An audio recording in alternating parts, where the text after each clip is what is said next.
All right. Hello, hello, everybody. Welcome back to another episode of Fluently Forward. We have got on a fun, spooky, sensational guest, Steffany Strange. Welcome to the show. How you doing? Good. I'm so excited to be here. I just absolutely love your work, and I know we're going to have a really fun conversation today. Dude, I am so excited. You have your own podcast, Getting Strange with Stephanie Strange. And I think your tagline, right, is like exploring the weird, the pop culture, the funky, and every episode title, too. I've listened to a couple episodes today. And then I was like, you have one about aliens and horses being connected, taking back the word bruja, like astrology, superficial topics. What are some of like the favorite, topics that you've covered? Because every single episode I was bookmarking it. Oh, thank you. Oh gosh, I really feel like the most recent one that I really enjoyed was debunking witchcraft in pop culture. Because Ooh. it touches a lot on how people get into witchcraft or they feel like they know witchcraft. And then they watch, Sabrina the Teenage Witch and they're like, that's me. I'm a witch. I'm going to now practice witchcraft. I'm the chosen one. And, Yeah. and I'm like, no, that's not how it works. Well, I feel like there's so many different types of, and I'm so excited because one of the things we're going to talk about is this notion of like the evil eye and how it affects celebrities and what it means. And I feel like every culture kind of has their own idea of like spirituality or woo-woo-ness, right? Like I remember growing up in Ireland, we would have like Irish like little fairy circles to look out for. But then over in Greece, you have the evil eye. Then in Italy, you have a different version of that. Then you have tea readings. Like there's just so many different ways to kind of express this cool spirituality. And I do find it interesting. I always just think if every single culture has done it since the beginning of time, I think that there's something to it. So, what kind of is like Yeah. a big misconception about witchcraft that is wrong? I think everybody has a little bit of witchcraft in them. And I did a video on New Year's Eve saying that if you do these Latino traditions, you are doing witchcraft. And what I mean by that is we all have superstitious beliefs.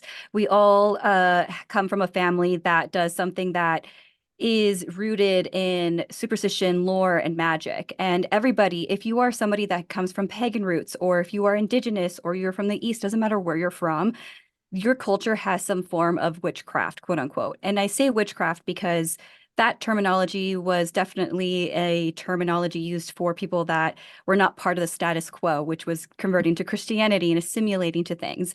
And so I think that a lot of people who do practice these things, like they're taking back that term to empower themselves. And it's not necessarily a bad word. I just think that all of us do it, especially like manifestation. The manifestation girlies are doing it too. Like if Yeah. you're drinking water and hoping that you get rich the next day, that is ritualistic work, you know?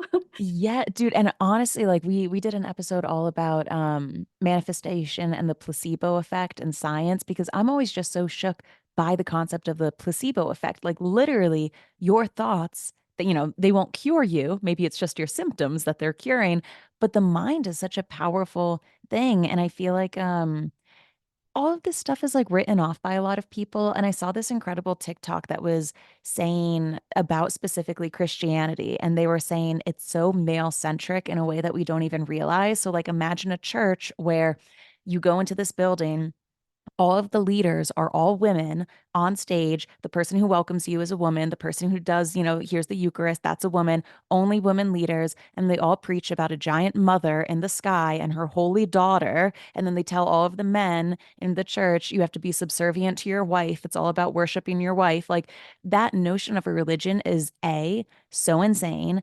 B, makes me want to be Christian, like makes me want to dive into it because it sounds so nice.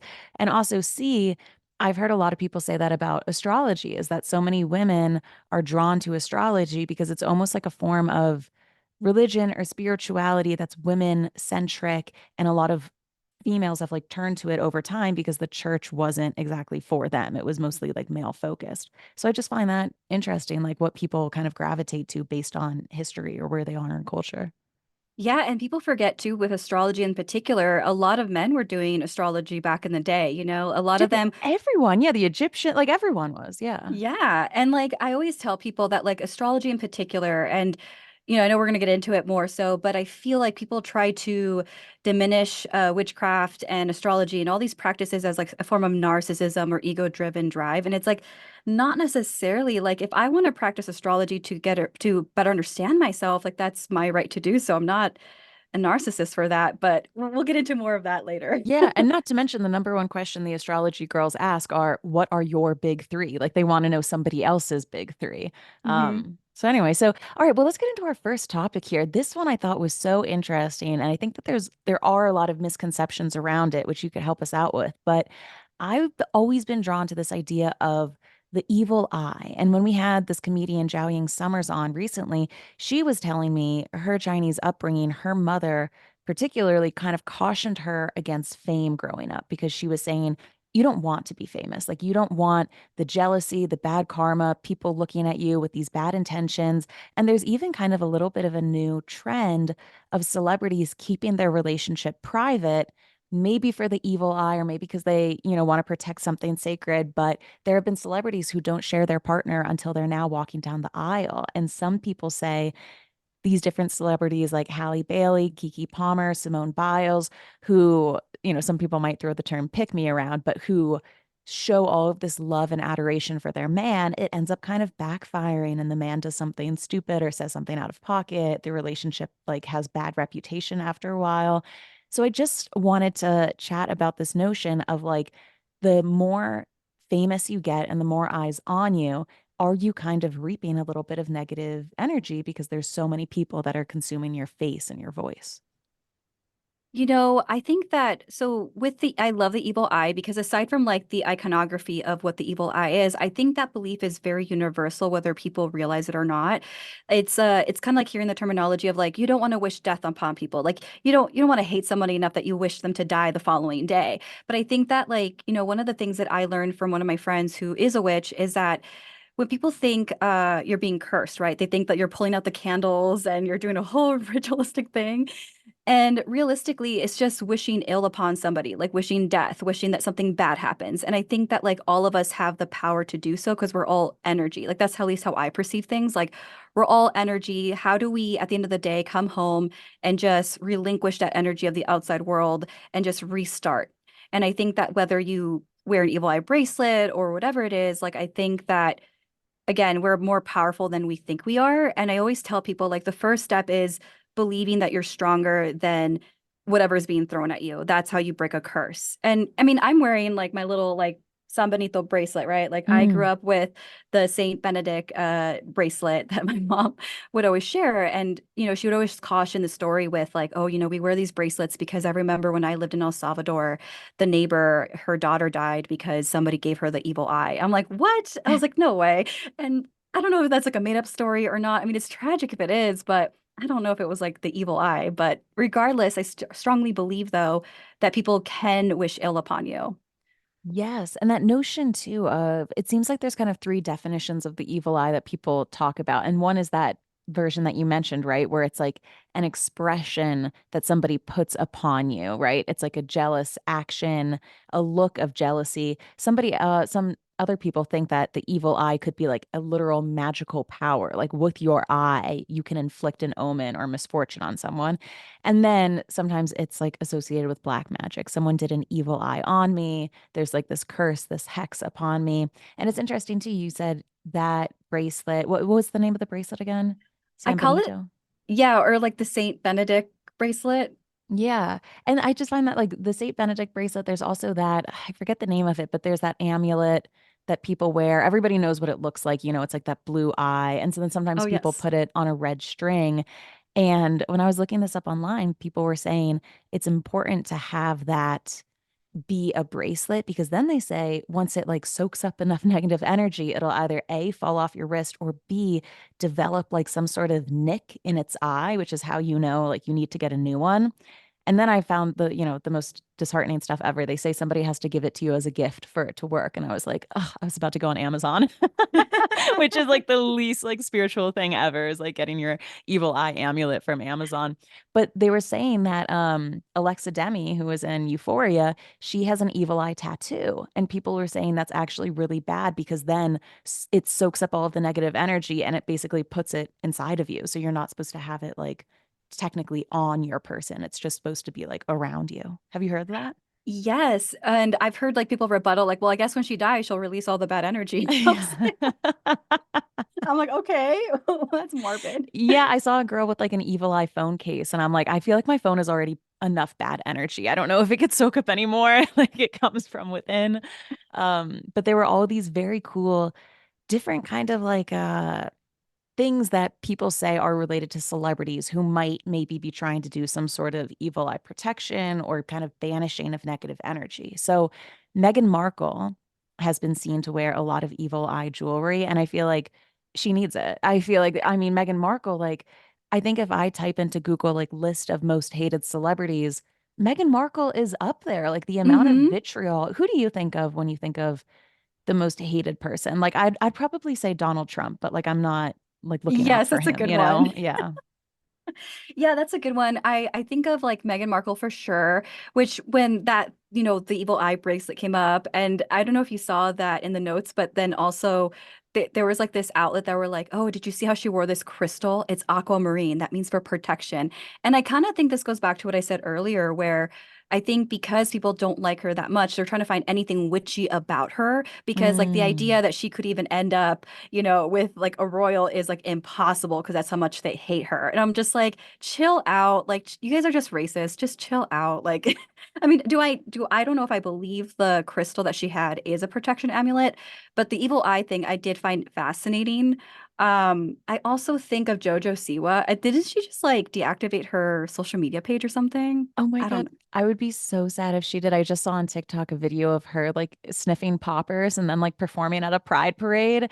And dude, I think JoJo Siwa is, I don't know how she does it because I will also see her in the comments because I follow her like a freak. There's only like a handful of celebrities I actually follow.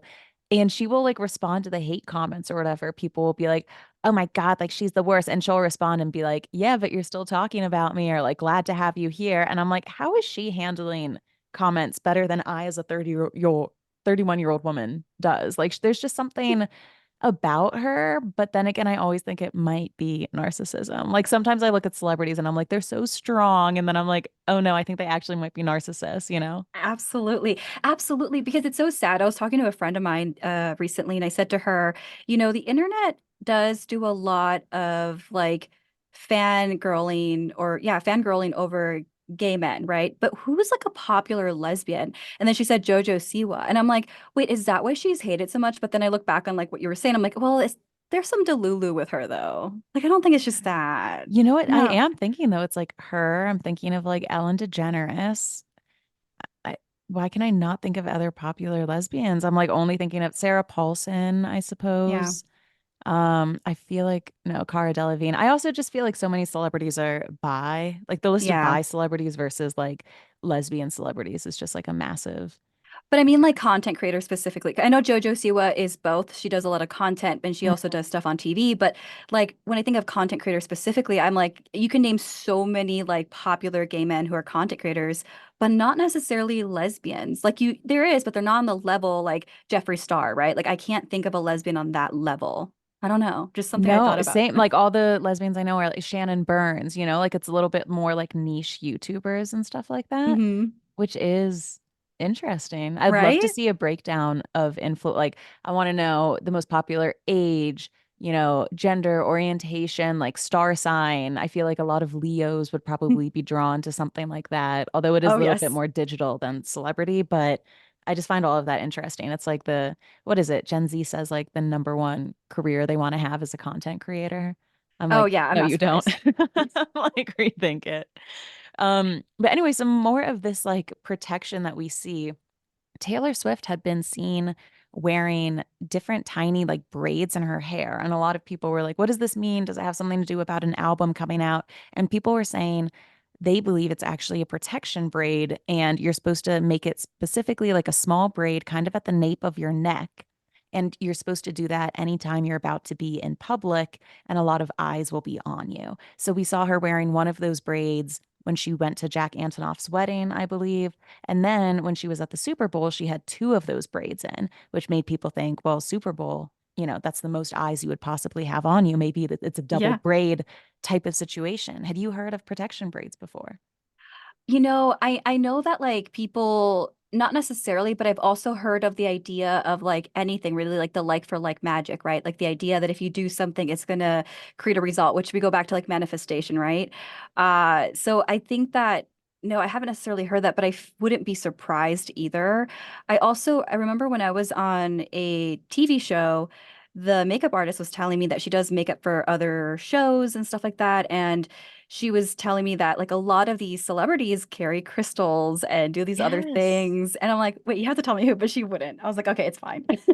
I remember reading that Miranda Kerr, after her breakup with Orlando Bloom, she got like a tiny rose quartz crystal and she would like sew it into all of her bra straps. So then that way the rose quartz would be close to her heart. And she ended up marrying youngest billionaire ever, founder of Snapchat. So damn, rose quartz Yeah. in the bra strap looks like it works, you know? Exactly. You know what I mean? I think whenever you create a ritual, right? I strongly believe that when you create a ritual that works for yourself, because that's a lot of spells or quote unquote witchcraft. I'm going to call it magic because Mhm. I feel like it's manifestation, all that is a form of magic, right? I think whenever you do anything, you go out of your way to really work at this ritual, you can manifest some stuff. Like I've seen it. Is that what you just shared is a great example of that. Like she's like, I'm gonna put it sew it. Like she took the time to sew it on her bra strap. And I always tell people, like, if you're gonna do something like that, like really make it a thing. Like the journey is part of the spells and magic. Like going out of your way to like go in the field and grab rosemary or something, that's part of the journey of manifesting or bringing to fruition what you want. Yes, I am such a big believer of vision boards. Like I have this big push pin board in my office and I use it so then that way I can take down things when they happen and put them back up. But I almost feel like, putting together your vision board is also an exercise in what do you want? Like what do you want to achieve? I feel like so many of us we kind of like if I don't have my vision board, I flounder through life and I'm just kind of like, well, I hope this happens, but I'm not specifically working towards something, especially if Yeah. you're a creative person, a head in the clouds type of person. You don't like wake up and dive into an Excel sheet. So I'm curious, what are some like practices that you personally like to do or you think kind of like a beginner could try their hand at? Today's episode is for your vagina. There's no beating around the bush, pun intended. I want to tell you a little bit about Soaking Wet. It's a supplement from VB Health. You might have seen me in Vegas with VB Health at the Porn Awards, aka the AVN Awards. I am so excited to learn about Soaking Wet because you have probably heard me talk about discharge too much on TikTok. But Soaking Wet is this incredible supplement. It's a blend of probiotics, prebiotics, and vitamins. It's basically like sending your vagina to the spa. So whether you are battling with BV or you are yearning to not have a yeast infection anymore, or perhaps you just literally want to be soaking wet and up the ante in the lubrication department, you can check out Soaking Wet. It's formulated by these medical doctors at VB Health and it has thousands of probiotic strains. So it's just, like I said, sending your vagine to the spa. So you can visit soakingwet.com and use code FLUENTLY for 10% off, or you can click the link in our episode description. And by the way, that code FLUENTLY for 10% off, if maybe your vagina is crystal clear and everything's good, they also have green superfoods. They have sleep gummies, way more. So go check it out. You know that I love talking about this topic too much. So I'm a big fan of Soaking Wet. And you can use code FLUENTLY for 10% off at soakingwet.com. Oh my gosh. Well, okay, so I've done a couple of things that I do this. Okay, well actually I want to share two that are funny because I laugh at it all the time. So I think I manifested my house through watching Desperate Ooh. Housewives. Uh Oh my God, whose house do you have? Like it looks like theirs? the Yellow House, oh gosh, Gabriella's? not Gabriella's, oh Susan's. gosh, Susan's house. It Yeah. kind of reminded me of Susan's house because okay, so get this. My husband and I were living in Denver at the time and we Oh had my God, qualified. wait, where in Denver did you live? We lived by the DTC area, like kind of bordered by Aurora and DTC area. Yeah, yeah, yeah, yeah. Okay. Okay, cool. So we were like, okay, we qualified for this loan. And at the time, we're like, oh, that's a good amount of money. Like, so we went around with the realtor and we lost a couple of bids. And I was getting very sad about it. And at the time, we are watching Desperate Housewives. I'm like, I just want to live in this cute neighborhood because it is a cute neighborhood. It's so pastel-y and colorful. And Yeah, I was like, oh my God. Wisteria Lane. Yes. Okay, so then like the realtor and like the loan officer were like, "Well, you only technically qualify for like a condo." And I was so defeated. Well, one day I ended up getting this like advertisement through the mail. And normally like, we all throw away that stuff. You like receive it and you're like, "Hey, I'm gonna just trash it." But then there was a number to call because they were building new developments. So I was like, "Okay, cool." So we went out like literally in the middle of nowhere. It was like past the airport. It was like there was nothing out there. And the guy's like, "Well, where do you guys want to live?" I'm like, "Well, closer to Denver. This is a little bit too far away for my liking." So then he's like, "Well, you know what? I looked in our software and we found that there's this la the last house on this lot in Thornton." So we drove all the way to Thornton and there was this yellow house, brand new, no one had ever lived in it, and we qualified for that house. And it reminded me so much of Desperate Housewives, like the whole neighborhood did. Like how it was like this pastel color, it was very clean and green. And I was like, "What the heck?" And I truly believe that. Like it was I don't know, I believe that. And then I think I manifested creating content through Dawson's Mm. Creek. Oh my God, Dawson's Creek. Because you know how Dawson's like, I just want to be a filmmaker. And I just like, I would like guilt, like very like just shamelessly on the inside be like, oh my God, I resonate with Dawson. I want to work in film somehow. And then I went on TikTok and started making TikToks. And then now I'm here in Yeah. LA. Well, I find that interesting too, the whole idea of like speaking your intention, because there's a lot of people, everybody's got different ideas on TikTok and different beliefs. And something that people say, kind of similar to the whole hide your partner until you're walking down the aisle if you're a celebrity notion, is people who say, don't tell people your goals or your dreams before it happens because then it's bad luck. And then I'm like, well, what about the manifestation technique where you speak and act like you already have what you have? Like, which one is the best one to do? It seems like two opposing beliefs. Which one do you kind of try to abide by? So I strongly believe that like if you learn your like natal chart, or there's also this other method, it's like your human design chart, which is similar to Oh, astrology. I love Yeah, human design. Which one are you? I'm a 3/5 manifester. Okay, I think mine's manifesting generator. Okay, that's so cool. Yeah, Yeah. see, so like if you learn your design, or even just like how you express yourself, and go for what you want, you can kind of pinpoint like how you manifest. So in my case, like I'm very visual, like creating a vision board or watching Dawson's Creek or Desperate Housewives. I think I was able to like manifest what I want because I get so distracted. Like if I'm clinically ADHD and OCD, so like I I need to have something in front of me constantly rather than acting it out, I feel like. Um, and even I think Yeah. with Some people write like the repetition, like my mom has a whiteboard where she like writes down lists of people to like names to pray for, and like that really works for her. I know other people like to listen to affirmations. For other people, it doesn't do anything. So I really like that notion too because it feels more bite size. Like there's this Instagram account, I think it's called Fab Story or Fab Fit Story. It was like an app. It's one of those apps that's supposed to like help you with your daily routine. But honestly, like to me, the app's no good. I just like the Instagram account.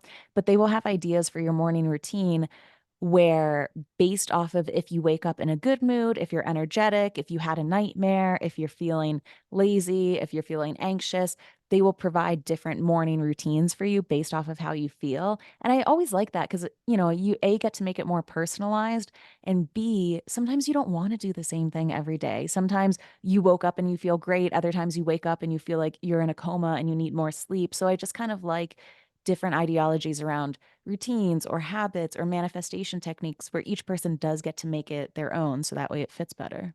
Yeah, and I also think too, because like in the new agey metaphysical stuff, so I consider myself like an esoteric spiritualist. So, I am a reader, like I do tarot, I do psychic readings and mediumship, but if I'm getting technical, I'm an esoteric spiritualist is what I would consider myself.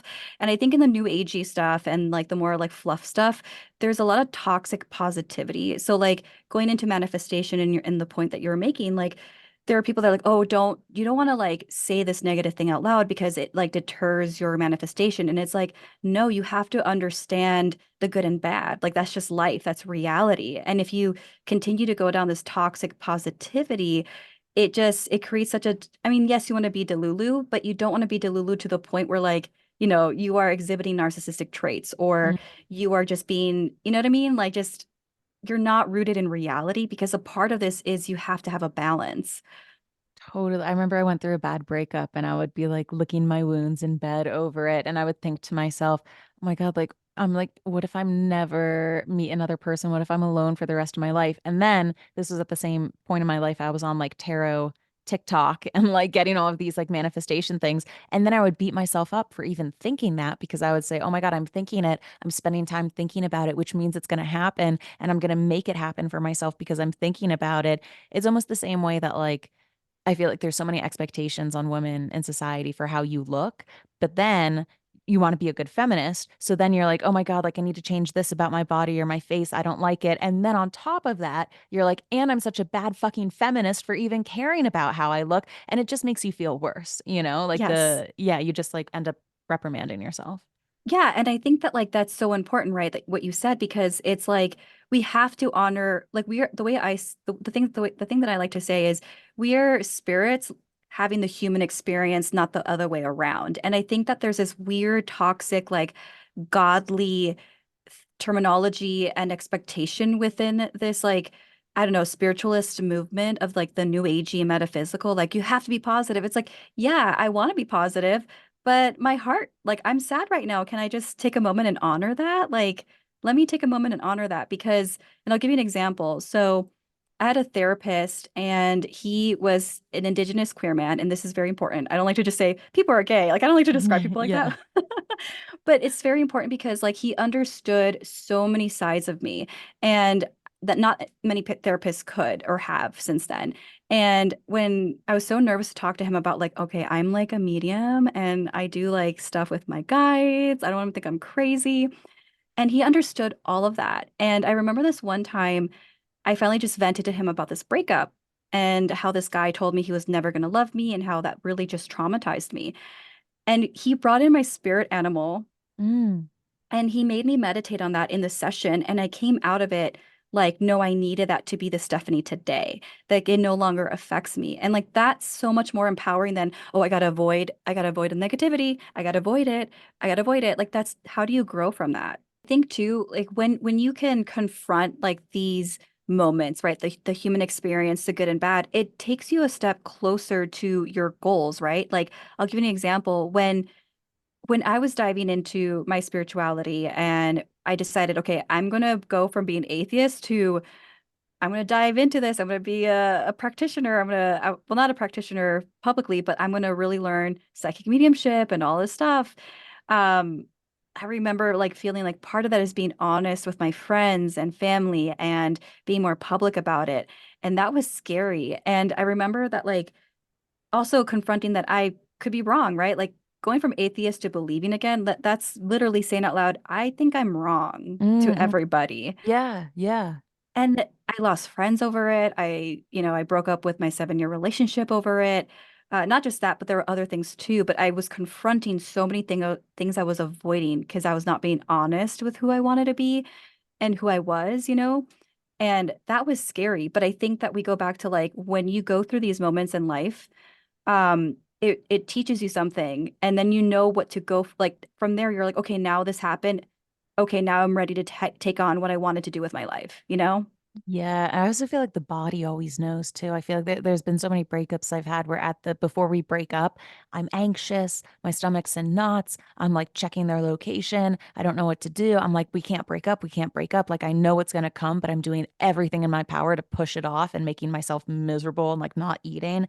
And then finally, when the breakup happens, yeah, it's the awful thing you didn't want to happen, but God, you feel so much relief because like the choice was made and you did it. So it's so funny. Like I don't know if I'll ever learn the lesson. Like the next hard thing in life, you just always want to run away and like not have it happen. It's just going to happen, you know? And it feels better when it Yes. does. And I think a lot of people use they use religion and like we're gonna get into it, like the metaphysical for that. Like they use these elements to kind of avoid taking accountability. And I Mm, think that's also very troubling because it's like you're just making this look bad and you're making yourself look bad, but people are not gonna, especially with celebrities, they don't ever get held accountable. So it's a really yes. weird thing. Well, let's talk about some of that because this was a fun topic that we were chatting about.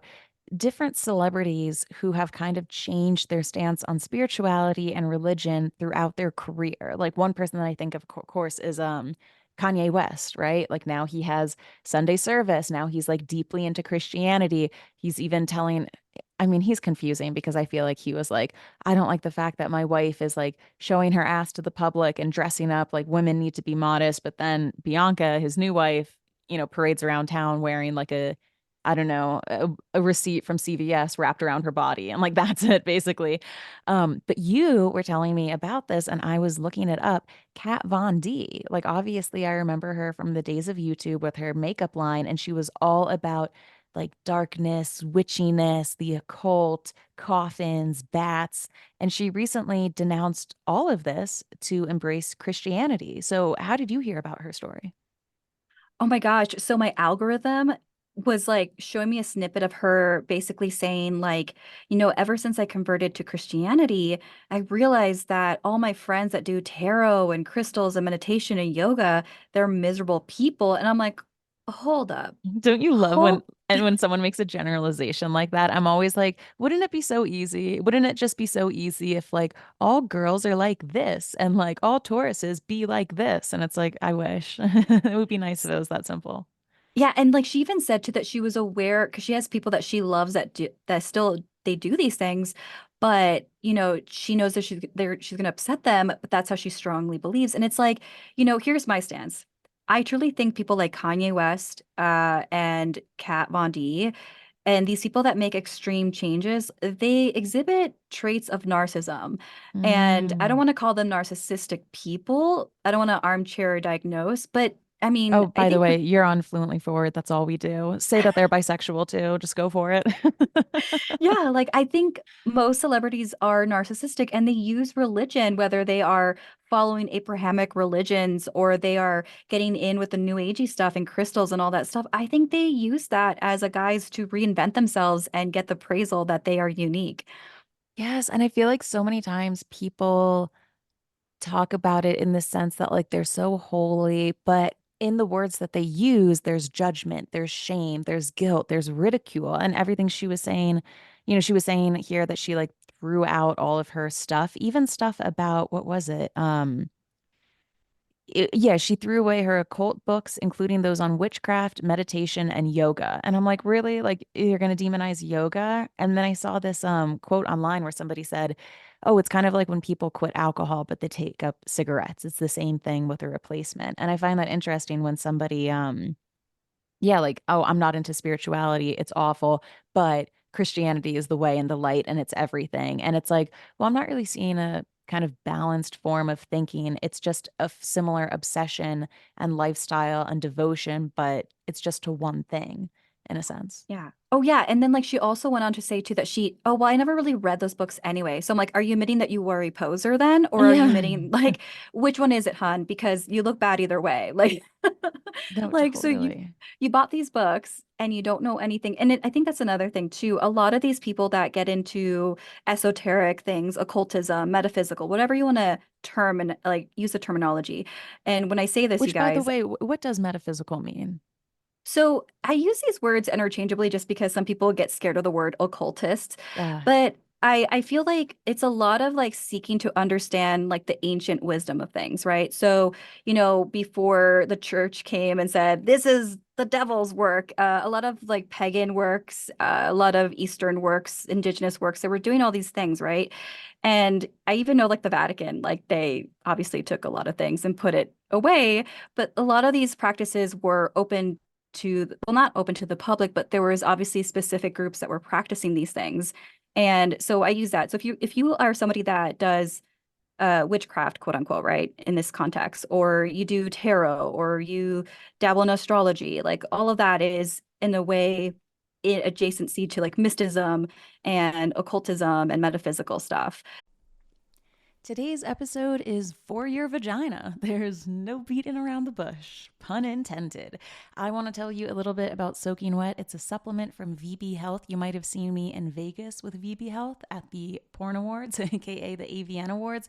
I am so excited to learn about Soaking Wet because you have probably heard me talk about discharge too much on TikTok. But Soaking Wet is this incredible supplement. It's a blend of probiotics, prebiotics, and vitamins. It's basically like sending your vagina to the spa. So whether you are battling with BV or you are yearning to not have a yeast infection anymore, or perhaps you just literally want to be soaking wet and up the ante in the lubrication department, you can check out Soaking Wet. It's formulated by these medical doctors at VP Health and it has thousands of probiotic strains. So it's just, like I said, sending your vagine to the spa. So you can visit soakingwet.com and use code FLUENTLY for 10% off, or you can click the link in our episode description. And by the way, that code FLUENTLY for 10% off, if maybe your vagina is crystal clear and everything's good, they also have green superfoods. They have sleep gummies, way more. So go check it out. You know that I love talking about this topic too much. So I'm a big fan of Soaking Wet. And you can use code FLUENTLY for 10% off at soakingwet.com. Is that I what also people say when they're like, burning sage is a closed practice versus open practice? Yes, yeah. Okay. So like I have a whole thing on I've talked about on my podcast and my social media about like what you could do instead. Just because like I mean I've used Sage, but I think that's because of the mainstream, it's not appropriately used. And I'm not even just talking about appropriation, I'm just talking about like they don't understand how herbal magic works in some Mm. aspects. But yeah, so I use metaphysical because if you go to Google right now, you're like, I want to look at a witchy shop. You type in metaphysical and that's how you'll find. Ah, okay. I Yeah. like it. A little hashtag to get you there. Yeah, exactly. Yeah, because sometimes people go on Google and they're like, I don't know how to find this. It's just type in metaphysical, occultist as well. Hmm. Um, but yeah, that's more of a simplified version of that. And in New Age, though, I wanted to dabble into that meaning though, because I think that word is also used very derogatory in particular. Um, and I know this is really important, especially with like Kat Von D and stuff like that. Um, I think like New Agey stuff is borrowing things from like ancient wisdoms, like old practices, and then making it popular without understanding where it came from. And I think that's Oh, the that kind problematic of thing. like Gwyneth Paltrow and Goop.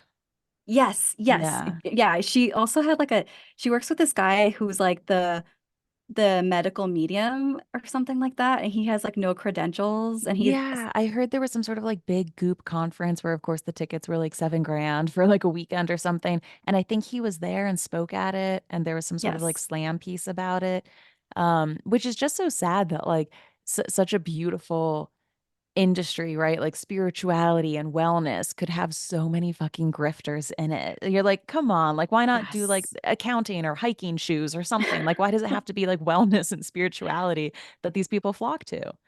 Because you know what I think it is, and before I even get into that too, like New Agey, I think too, the reason why it's derogatory, people don't realize that the New Age was supposed to take away things from the past and make it reflect current society. And I think that a lot of people, especially with like spirituality in a way that's not from Abrahamic religion, they're like, oh my God, it's my own journey. So that means that I could be the important one. I can be reflecting like a god. So I'm going to go into this stuff and be this guru and go to like Guatemala or Mexico and do these trips for ayahuasca, but I don't really care about the practice. I just want to make myself look good. So I think that's the dangerous territory with this. Like a lot of these people take practices, don't explain where it came from, don't even get back to the community in which they learned these teachings from. And that's really problematic. So I think that is a level of narcissism. I think people like Kat Von D and Kanye West, like they have a problem and issues with like abusing people in some way, right? I say like allegedly abusing, we'll just say that. But whether it's emotionally or not, and then they want to reinvent themselves by saying, I'm a good Christian though. Like I prayed away the Yes. bad. I saw this thing on once again on TikTok. I mean, God, take a shot every time I say I saw something on TikTok, but like that's just been my weekend. Um, where they were basically saying it was like two images, and they were like, which one is spirituality? And one was an image of like a man meditating, and then the other was a mom helping her daughter like blow out candles on a cake. And it was like, I think they were saying a lot of people who are into spirituality get a little bit into the ego side of it. Like they want to say that they had an ego death and they want to show off that they wake up at 5 a.m. and they do a cold plunge and they do this like red light therapy and all of this stuff. But a mom for her daughter's birthday, helping set it up, she's been listening to what she wants all year and who her friends are and who to invite and what type of cake she wants. And she's been curating this and planning it together to make sure that her daughter has this incredible memory and feels happy on her special day. And that's a form of spirituality, that's like family and connection and giving and wanting to like help heal someone. And that's a form of it that doesn't have the ego of the whole like, look at me, look at what I'm doing. I went on this retreat. Not saying that all people who do that have that Right. ego, but you kind of see it come out with some people. And I feel like we're starting to see that too with therapy buzzwords and stuff. The way that each person, instead of Yes. saying no, is like, I'm setting a boundary for my own protection. And it's like, all right, just tell me that you're not feeling it. Like that would make Exactly. us all feel better. Well, going back into that, right? Like what does spiritualism mean, right? I think it's so interesting because with the New Age movement and people jumping into like, these trips and meditation and crystals and stuff like that. And I only say a spectrum because again, guys, like I'm literally part of the community. I do psychic development circles in Burbank. Like I do the whole thing, right? But the thing is that with New Age, it's a lot about the self focus, right? Like it doesn't bother with society, at least on the ego side, it doesn't bother with society and your community. And, it's easy to say, okay, like you said, it's like, okay, I did meditation, I had my awakening, I'm good, I'm better than you. Whereas like Yeah. religion, it's such a community collective thing. So everyone's like, oh, we have the community here who's backing me up. But here's the thing though, like when it comes to being a practitioner in the metaphysical or the occults, right? Like I'll give you an example.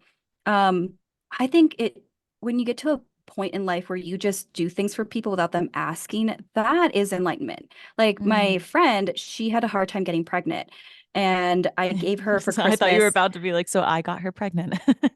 I did. Okay, so so I made her a rainbow baby soap for Christmas. Mm. And I said, look, I don't have much to give for Christmas this year, but I made you this magical soap.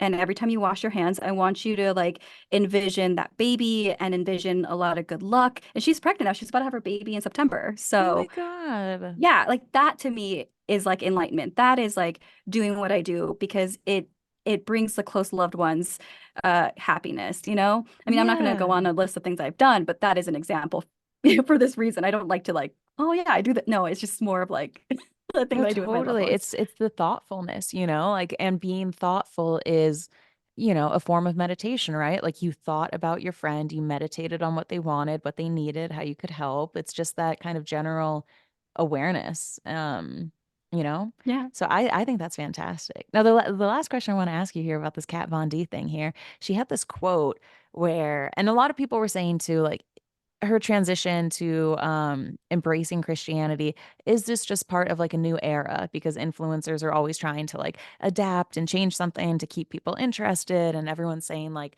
trad wife stuff is so in right now. Although Kat Von D being like a trad wife, I feel like, we're still not there yet. But she said this: right now, it's never been more clear to me that there is a spiritual battle taking place, and I want to surround myself and my family with love and light. And I've heard people say that phrase before. There's a spiritual battle taking place. I feel like actually, oddly enough, during Astro World, right? Like there were a lot of people saying like that was a demonic event and like it's a spiritual battle. Or sometimes, celebrities will pose and they'll be covering one eye, giving Illuminati vibes, and people will be like, it's a spiritual battle. This music video is satanic. It's a spiritual battle. What do you interpret that to mean? I'm just imagining they think it's like a battle between God and Satan, and whoever has the most godly or satanic music videos wins. Like I don't even really understand what people say when they talk about that. Yeah, I think with like the uptick of social media and, I feel like astrology became so much popular because of TikTok. I feel like all of these things became a lot more open and accessible, right? And so I think a lot of these like religious people, they're not liking it. And Mm, going back to what we were saying earlier about like the new agey people versus the religious people, new agey people don't do much for the collective, but religious people do it out of fear. And like, is that even that much better? It's not. And so, of course, it's easy to turn around and be like, this is demonic. See, this is why you got to come to our side because now I'm going to be saved by God. I think that's what I think it is. I think it's like yeah.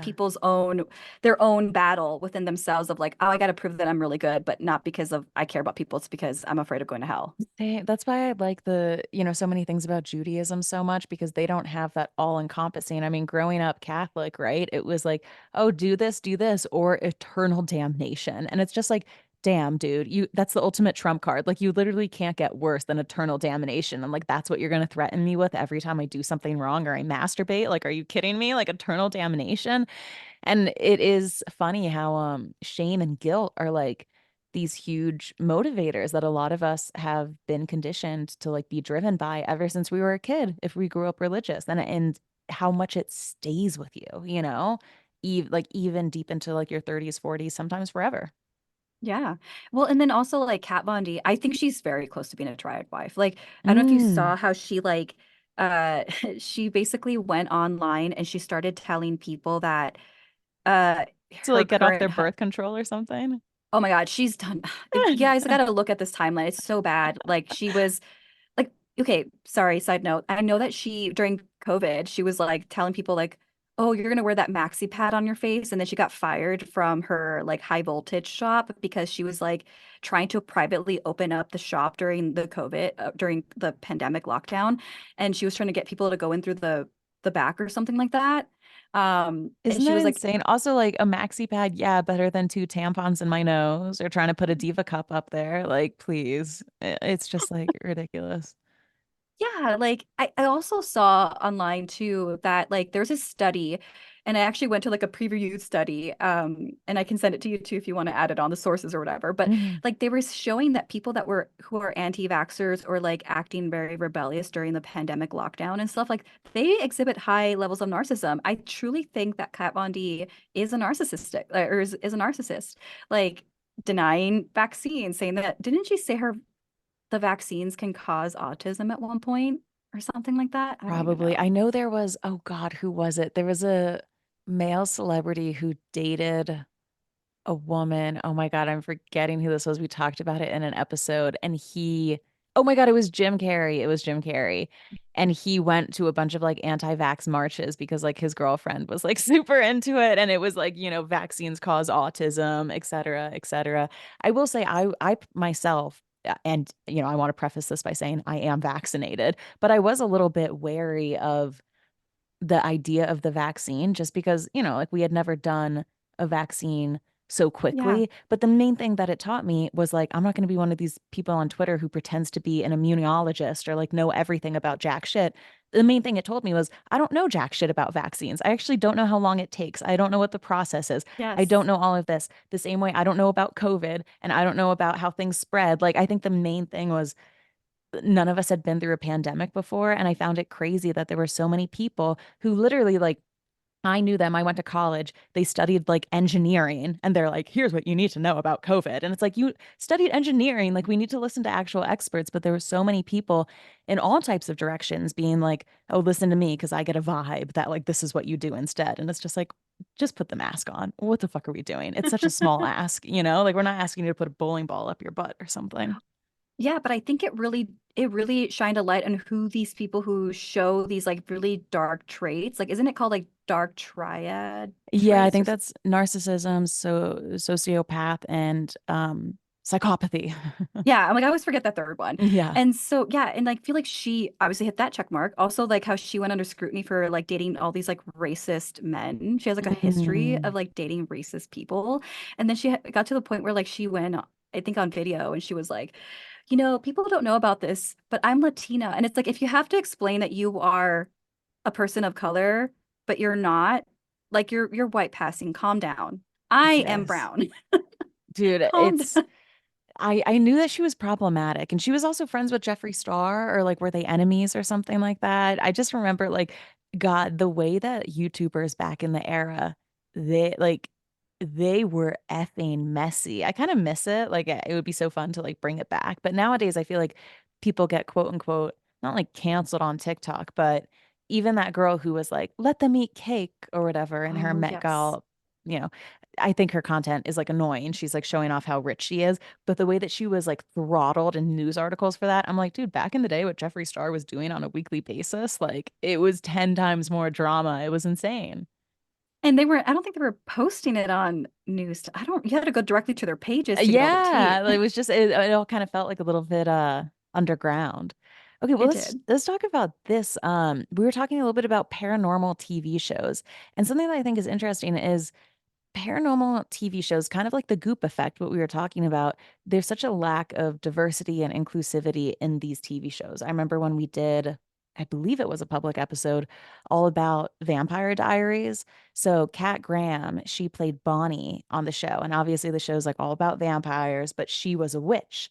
And even though all of the other characters, the white characters, are vampires and they have these storylines. Bonnie, who's black and is a witch, she was only brought in to like save the day, get people's asses out of these situations. She didn't have like a deeply developed character arc. She didn't have the love stories that these other characters were having. And she's spoken out. I forget the name of the director or producer. If you type in like Cat Graham, like racism vampire diaries, you'll be able to find it on Google. But she was basically saying, like, yes, I was like absolutely discriminated against on this show.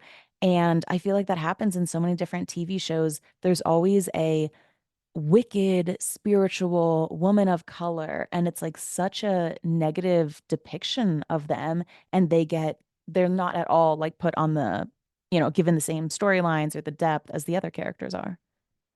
Yeah, I noticed that. I noticed that like for her character, I wanted so much more from that and it just flopped.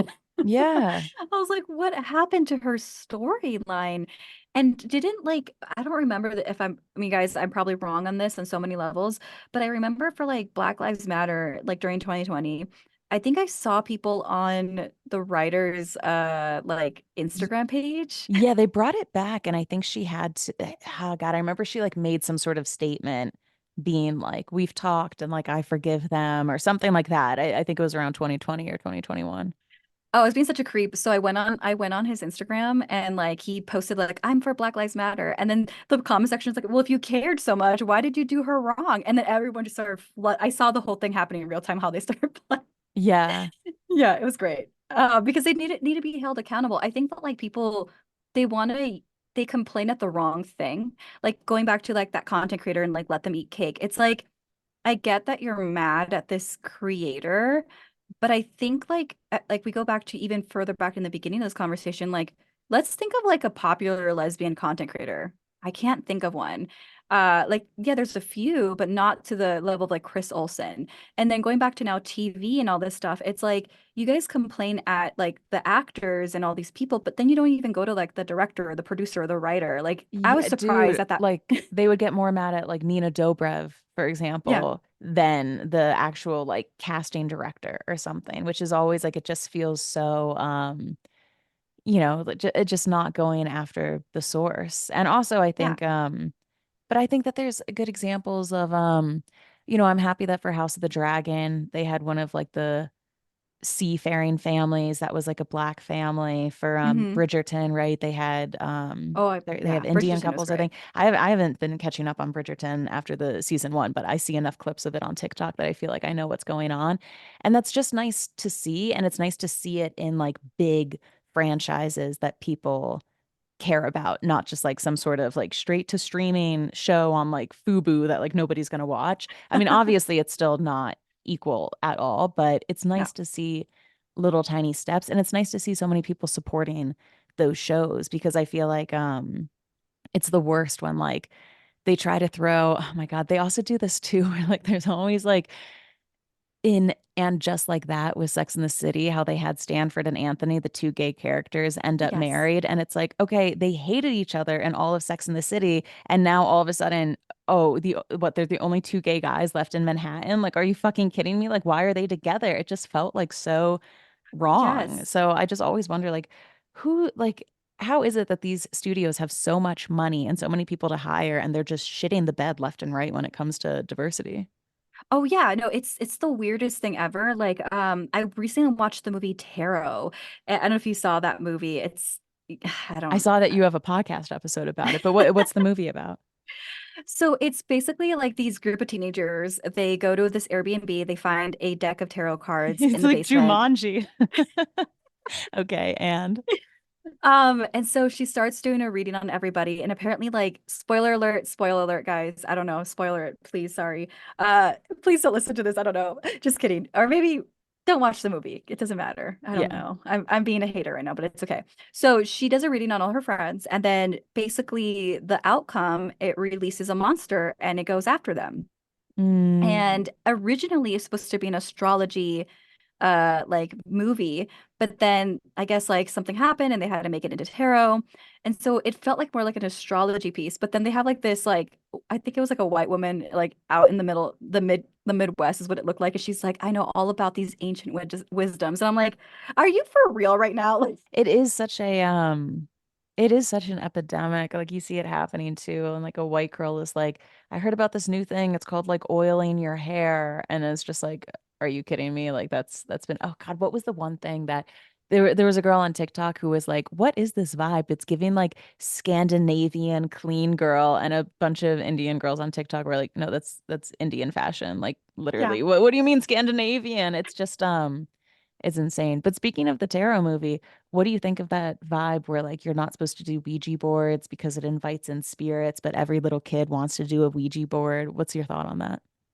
Oh my gosh. It's so funny because there's one behind me. But yeah, I think that like divination tools, which is like pendulums, tarot, Ouija boards, all the stuff, like I truly think people need to know, really understand the history of these tools before using it and setting the intention. It's kind of like Randonautica. I don't know if you remember that being like a big thing on TikTok in 2020. Oh, wasn't that like you try to find certain objects somewhere? Wait, what was that? Yes. Yeah. Yes. So I got on like the weird side of it. So I was seeing people that are like, oh, I just want something scary to happen. And they would get something scary. Like this girl started crying and she said that she saw someone dying. And I'm like, Well, what was it? Is okay. it like what was I never did it. Was it like an app or a website? They would send you coordinates, right? And you would go to Yes. coordinates to try and find something. Yes, sorry.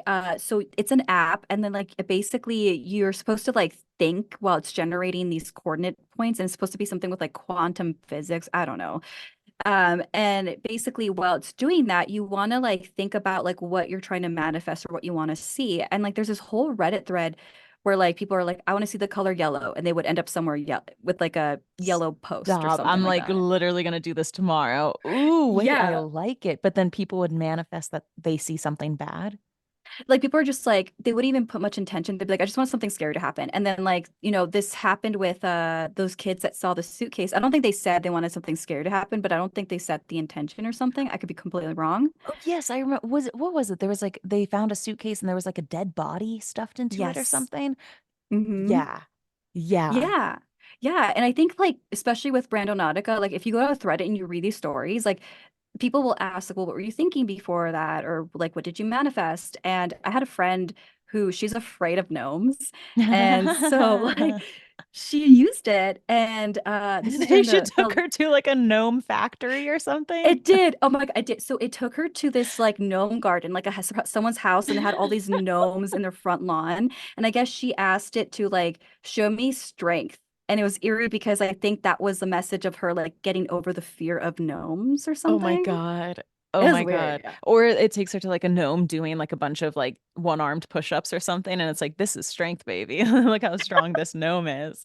Speaking Imagine of though. Reddit, one of my to-dos for this week is to start a new Reddit account free of like pop culture or like snark pages and just have it be like a lovely, beautiful place for learning. Are there any of your favorite subreddits that are like spiritual or metaphysical or new age that you would suggest? Oh my gosh, I only just like search Reddit for questions that I do have, and a lot of it is like paranormal, eerie things, just because like that's when I want to get in the mood to get scared, I go on there. Yeah, I used to do that like no sleep Yes, no subreddit where sleep. it would tell you like scary stories. And then what was it? Rando Nautica is the thing? Yes, the Randonautica Reddit group. It's just Randonautica. Nautica. Okay, I want to read some of those stories tonight. I feel like that's going to be so fun. There is some non-scary one though. Like there's this girl that wanted to manifest like getting a message from her grandmother, and it took her to a street with her grandmother's last name or something like that. Oh, I love Yes. that. Mm-hmm. It is interesting to think. I just think that the internet and technology and apps on our phone are so opposite of like spirituality and connecting with earth and being grounded. But I have had so many, like I always see the number 421. I see that on my phone screen all the time. Or if I pause a podcast, it's always at 421 mark. Or I've had some, tarot readings done over Zoom that like changed my life. But it's crazy because I just think that the internet like sucks the magic out of everything and ruins it. But it seems like people are using this app and still connecting through it, even though it's an app. Yeah, I mean, I think it's also about like how we're taught to use the internet, right? But I think that like with geocaching, have you ever tried geocaching? There's a Reddit thread for that too. No, I'm gonna check this out. What is that? So Geocaching. geocaching is like it's basically like a universal treasure hunt. So you download this app and I think you're supposed to opt in for like the easy or hard level. And it basically gives you coordinates. You're supposed to go looking for it. And it gives you like a riddle on how to find whatever it is. And but it won't tell you what it is. So it's a riddle and you're supposed to solve it and try to figure out where it is. And I remember it took me to in my own apartment building and I lived in Denver. It was underneath like the mailbox, like for everyone's the residential mailbox. And I forgot the name of the riddle, but I spent like hours outside looking for it. So I feel like if you know where to look for it, sometimes it does kind of like motivate you to go outside and like do some I exploring, don't like know. geocaching. Honestly, like when Pokemon Go was a thing, like that's when we were at our healthiest because everybody was outside trying to catch Pokemon and Yes. so you answer the riddle for geocat catching or whatever, and has somebody put something there, or is it just like you find what you're meant to find? Yeah, so then you like open it up, or it's usually like a box or something, and then you're supposed to take whatever's in there and put something else of same or greater value back in the box. And you can either change the riddle, or sometimes people just don't take anything and they put it back in the box. It's just the excitement of finding whatever was in there. Ah, oh, I Yeah. like that. But you know what else is another website that I use is Meetup, meetup.com, Oh and yeah, it's I also an used to app. use that. All right, well, the last thing here that I want us to chat about was different actresses who have played witches on TV and then done witchcraft later in life. Ariana Grande mentions recently that she practices tarot. I feel like too we are hearing a lot about Saturn return from different artists. Ariana Grande, Casey Musgraves, and SZA all in their latest album talked about their Saturn return. I think that's what ages like 28 to 30 is when you go through your Saturn return. Yes, if I'm not mistaken. Yeah. I think that like there's this whole thing in astrology where like depending on your age group, like there's this whole thing with like the placements in your chart. And so it's kind of like a thematic thing that you're going undergoing through. Like I'm not super well versed in that, but I know for me like 30 was supposed to be like the best placement for me. And Mm. I felt like that was great. And then after that was like, oh, we're back to not there yet. Now I have to learn all this stuff again. Yeah. Yeah. Everybody says Saturn returns are kind of just like you relearn lessons or you get over the hump. I also wonder too if like so many girls are into it. I know at least for me, it made me not worried about turning 30 because I was like, yay, Saturn return moment. Like it's going to be exciting. But I find that cool how so many artists are into it. And you said here that Emma Roberts and Allison Hannigan, which obviously Emma Roberts is in that American Horror Story, Allison Hannigan was in Buffy, that they were kind of inspired to practice witchcraft after being in these TV shows, which I think is super sweet. It is. And I almost think, okay, so like I did this on my podcast with my friend. We talked about how like movies and shows and everything like inspire a lot of viewers to like learn witchcraft. And actually, I had a question for you with this. I think that like, well, it's great to, use things for entertainment, especially with like witchcraft. My friend that was on my podcast, he actually was consulting for the Mayfair Witches, AMC's Mayfair Witches. And so Mm. he talked about how when it comes to these things, like they can take it or leave it, but ultimately he understands that like it's a show or a movie, a lot of it is for entertainment. And so, what are your thoughts on that? Because I think people get mad that sometimes, like, even like with tarot, people are getting mad about like, oh, they're demonizing tarot, blah, blah, blah. But I think that, like, here's my hot take. I think that you have to feel entertained and quote unquote enchanted enough. I'll just use the word enchanted enough to want to learn about something. If you're learning it through a very boring lens or perspective, you're not going to want to dive into it. So, like, actresses that played a witchy role, I'm not surprised that they were like reading the script and playing this role. And they're like, wait a minute, like, how true is this? And then went off and did their research and then ended up dabbling in it. What do you think? Do you think like if there's anything bad with that?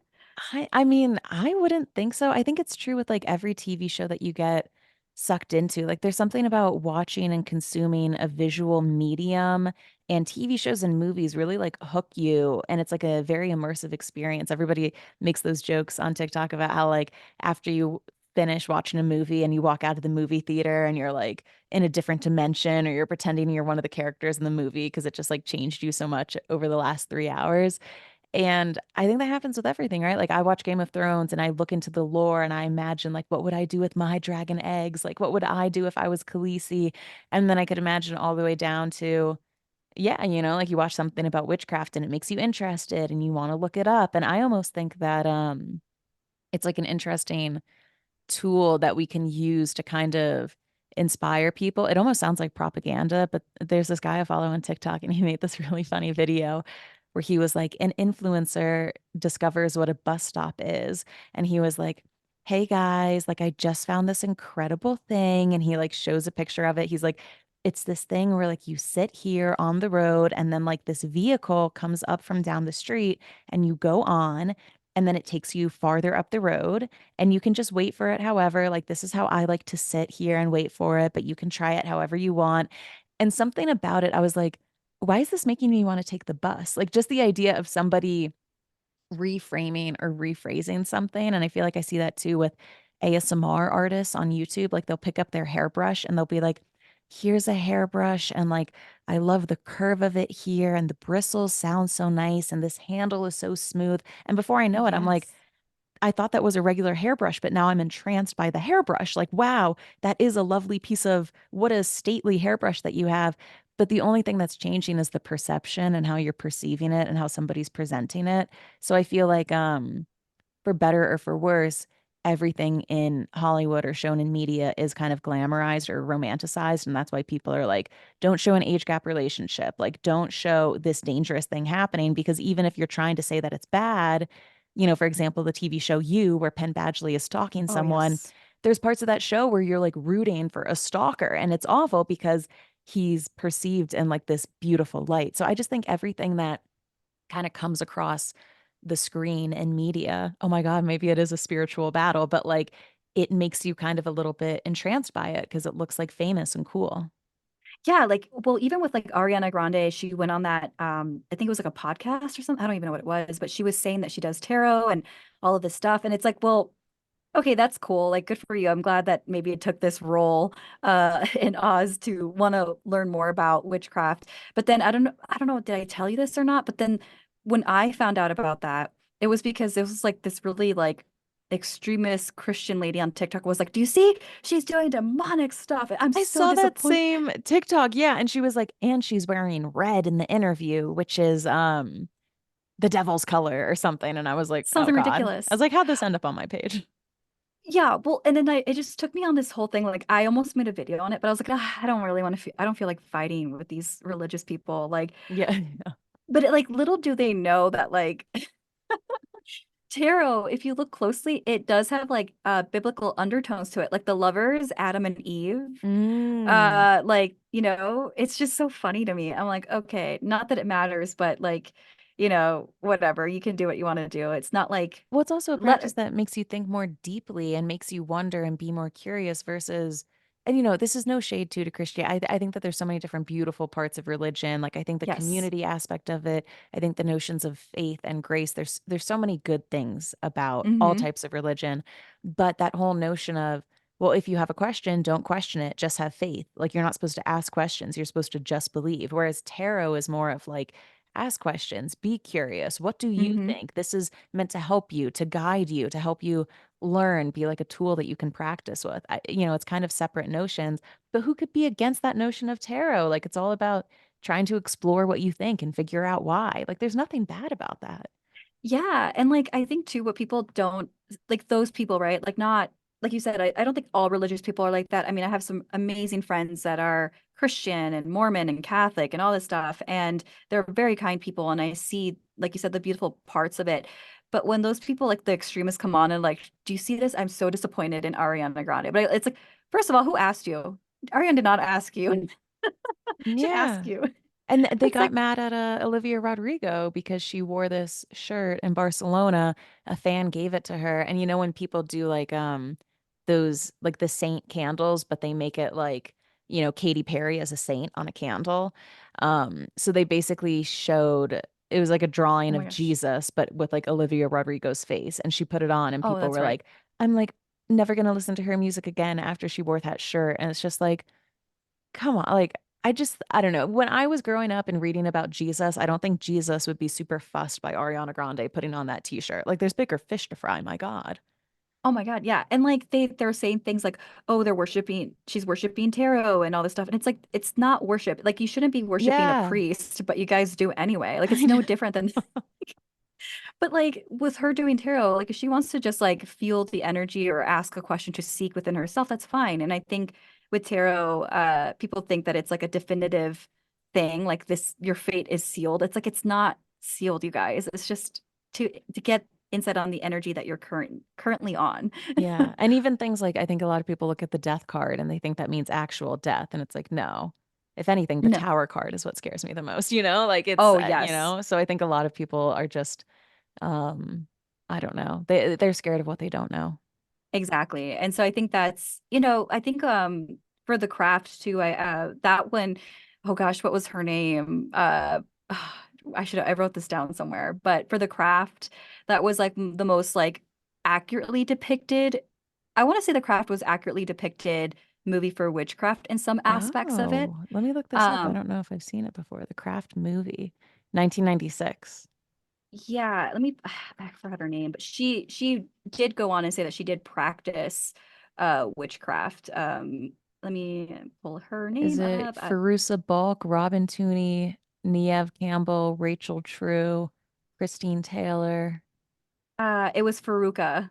Um, but she did practice she was an actual practitioner from my understanding. And Mm, what I loved about that movie, because I know you asked me this question, I'm sorry, I'm delayed, I'm all over the place, go for it. but I think that what I liked about that, and I watched this TikTok and it kind of revitalized how I see the movie, but it was such an empowering film because the characters, they all kind of dabbled into witchcraft for empowerment, right? Like one of them wanted to love their own skin, you know, they had all these scars and stuff like that. The, oh gosh, what was her name? Rachel True, you know, she was an outcast because she was black. So like being part of a coven was like sense of belonging and the sisterhood.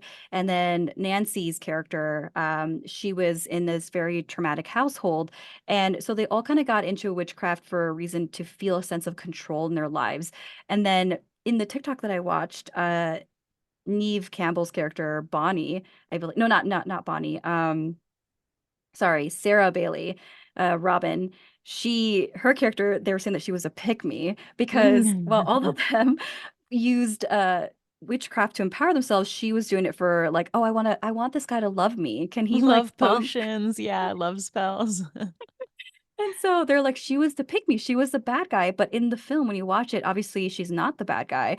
The other girls are. And I was like, oh my God, this changed the way I see this movie. And so I think that movie, I do love that movie for those reasons that it felt like an empowerment film. Of course, the end is, I don't agree with that end. Don't try to kill somebody. But Well, I remember there was a book, I think it was like a Meg Cabot, like YA book that I read when I was a kid. And this girl, like Cupid exists, and she gets Cupid to like strike the most popular boy in high school to be obsessed with her and in love with her, kind of love spell potion vibes. And it just goes all wrong. Like he won't leave her alone. She like starts to resent him. She hates it. And it's just kind of that notion of, I've always been scared, like if a genie asks me for three wishes, that I'm going to phrase the wishes wrong and it's not going to be what I want. Because this whole idea of if you, I don't know, what is that like? If don't be careful what you wish for, you yes, just might get it or whatever. So that whole notion of like, oh, maybe you don't want to tempt stuff because it could go wildly wrong. yeah, well, and I think this goes back to what I was saying earlier, where like part of doing work, like spell work or magic or any of that stuff, is the journey, right? So, like, if I know I'm going to go collect sage or rosemary or whatever it is and go out on the field and grab these things, I know that the intention is there, that I'm literally like the minute I step out of my house, and even if I go shopping for things, right? Like, I'm doing it for this specific purpose. And so by the time that like I go and do this work, you know, the intention is there. Whereas I think it does get scary territory when my friend and I talked about this, where he used to own a witchy shop, and people would be like, I want this candle. Can this candle hurt somebody? And I was like, Yeah, if you throw it through their window, yeah. you know. And he's like, wait, what? And so when you have somebody else do work for you, like, yeah, they don't know your true intentions. They don't know, like, they know what you said to them, but like they're just going to set that intention, and that's very like one dimensional than if you do it yourself. But people, again, they don't want to be like, I'm a witch, I'm not a witch, because it's like a Hmm. bad term. Yeah. God, and I'm excited to check out your episode on like dismantling the phrase bruja and like what it means and everything. Yeah, I mean, I think that like I was saying earlier, I a lot of these terms, like even a medium, right? People that like speak to spirits, necromancy was a Mm. term that was once used for that. And then of course with like Dungeons and Dragons, people are like, I'm not trying to reanimate the dead. I'm like, well, no, you're not reanimating the dead like a zombie, or you're reanimating them through the messages that you're receiving of the dead. Mm. That's how they come to life, not like they're coming from the graveyard and like Yeah, it's not like a Game of Thrones zombies rising up type of yeah. situation. Well, dude, Steffany, I can't thank you enough for coming on. I could talk about this stuff all the time, and I'm so excited to like pour through your back catalog of what is he here? Getting Strange with Stephanie Strange. Great title. Thank you so much for coming on. Let everybody know where they can find you and maybe shout out like your favorite podcast episode if somebody wants to check it out. Oh, okay. Yeah. So you can find me on all social medias. I'm on Instagram, I'm on YouTube and TikTok, Stephanie_Strange. And my name is spelled Steffany. And yeah, I do have a podcast called Getting Strange with Stephanie Strange. And I think like the debunking witchcraft is definitely one of my Mm. favorites because we went through like a whole timeline of all these witchy shows and movies. And it's with my friend who is a consultant for Mayfair Witches. So that was really cool hearing him talk about behind the scenes, like working with like the producers and writers. Yes. Oh my God, I'm so excited to check that out. Well, thank you so, so much for coming on. What a fun episode. And for everybody else, go check out Stephanie's podcast, and I will see you guys on Monday for another episode of Fluently Forward. Bye, guys.